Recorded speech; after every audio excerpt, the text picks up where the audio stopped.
ඔයා රත්නපුර කලවාන පාර යනකොට ඔයාට මේ පේන නිවිතිගල ටවුන් එක හම්බ වෙනවා. ඔයා නිවිතිගල ටවුන් එක පහු කරලා ඉස්සරහට යනකොට තමයි කරවිට ටවුන් එක දකින්න ලැබෙන්නේ. මේ තමයි වර්තමාන කරවිට ටවුන් එක.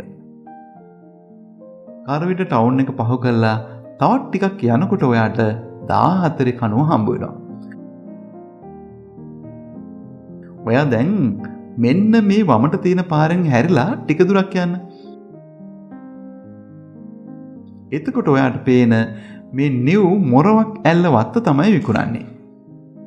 වත්තට ඇතුල් වෙනකොටම අපිට පේන්නේ හොඳින් නඩත්තු කරපු කම්බි වැට සහිත වත්තක්. වත්තට යන පාරේ දෙපසේ එක් පැත්තක තේ වගාවක් සහ සාරවත් කෙසෙල් වගාවක් දකින්න පුළුවන්. ඒ වගේම මේ වත්තට රත්නපුර කලවාන ප්‍රධාන පාරේ ඉඳලා වාහනකින් එන්නත් පුළුවන්. මීටර 750යි තියෙන්නේ. මේ වත්තේ ගොඩනැගිලි 3ක් ඉදි කරලා තියෙනවා. වතු නිල නිවාසයක්, වතු නිවසක්, ගරාජයක් සහ තේදළු එකතු කිරීමේ ස්ථානයක් ඒ අතර වෙනවා. ඔයාට මේ පේන්නේ ගරාජය සහිත තේදළු එකතු කිරීමේ ස්ථානය.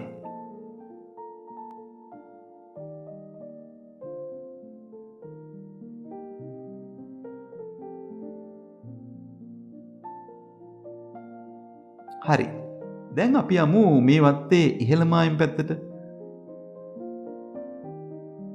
මේ කොටසෙත් සාරවත් තේ වගාවක් දකින්න පුළුවන්. ඒ අතරෙත් ගම්මිරිස් වගා කරලා තියෙනවා. මේ වන විට අස්වැන්න ලබා ගන්න පුළුවන් ගම්මිරිස් වැල් 1500ක් විතර වගා කරලා තියෙනවා කියලා තමයි අයිතිකරු සඳහන් කළේ. ඒ වීඩියෝ දර්ශන තමයි මේ.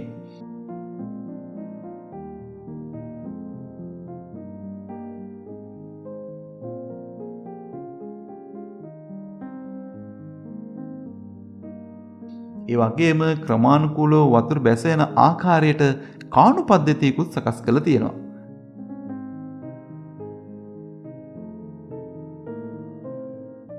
මම ඔයාලට කිව්වනේ මේ වත්තේ වතු නිල නිවාසයක් තියෙනවා කියලා. ඒක තමයි මේ විදුලිය නල ජලය සහිත කාමර දෙකක නිවසක්.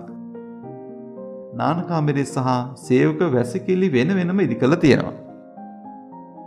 සුරතල් මසුන් ඇති කරන ස්ථානයකුත් තියෙනවා.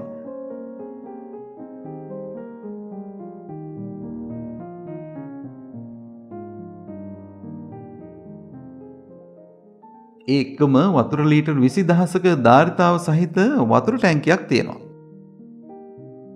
භෝග වගා කටයුතු වලදී වතුර ගෙනියන්නේ මේ ටැංකියෙන් බවත් ඒ සඳහා ඉරිගේෂන් සිස්ටම් එකකුත් සකස් කරලා තියෙන බවයි අයිතිකරු කිව්වේ.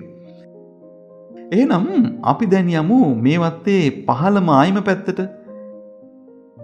ඉතින් වත්තේ පහළට යනකොට අපිට වතු නිවාසයක් දකින්න පුළුවන්.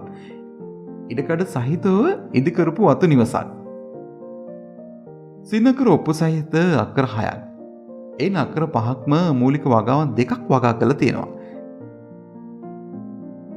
ඒ තමයි තේ සහ ගම්මිරිස්. ඊට අමතරව පුවක් ගස් 200කට වැඩි ප්‍රමාණයක් සහ පොල් පැල සිටුවා තියෙනවා. හොඳින් නඩත්තු කිරීම තුළින් මාසකට තේදළු කිලෝග්‍රෑම් 2000-2500ක අස්වැන්නක් ලබා ගැනීමේ හැකියාවක් ඇති බව අයිතිකරු අපිට කිව්වා.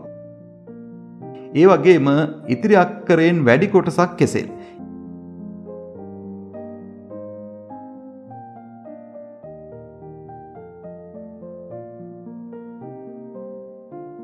ඒ විතරක් නෙවෙයි දුර්ලභ බෙහෙත් පැලෑටි, පැණි දොඩම්, අඹ, දෙහි, එන්සාල්, මල් වගා කරලා තියෙනවා. බසින කරවිට ගඟ හින්දා සුන්දරත්වය තවත් වැඩි වෙනවා.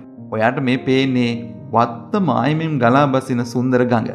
ඒ හින්දා මේ වත්ත ඉකෝ ටූරිසම් වැනි සංචාරක ව්‍යාපාරයකට නම් අපූර්ව තැනක්.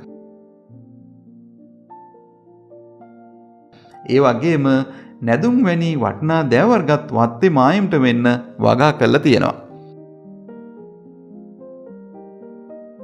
වසර පුරාම නොසිදෙන වගා කටයුතු සඳහා වතුර ලබා ගන්නා ළිඳ තමයි මේ.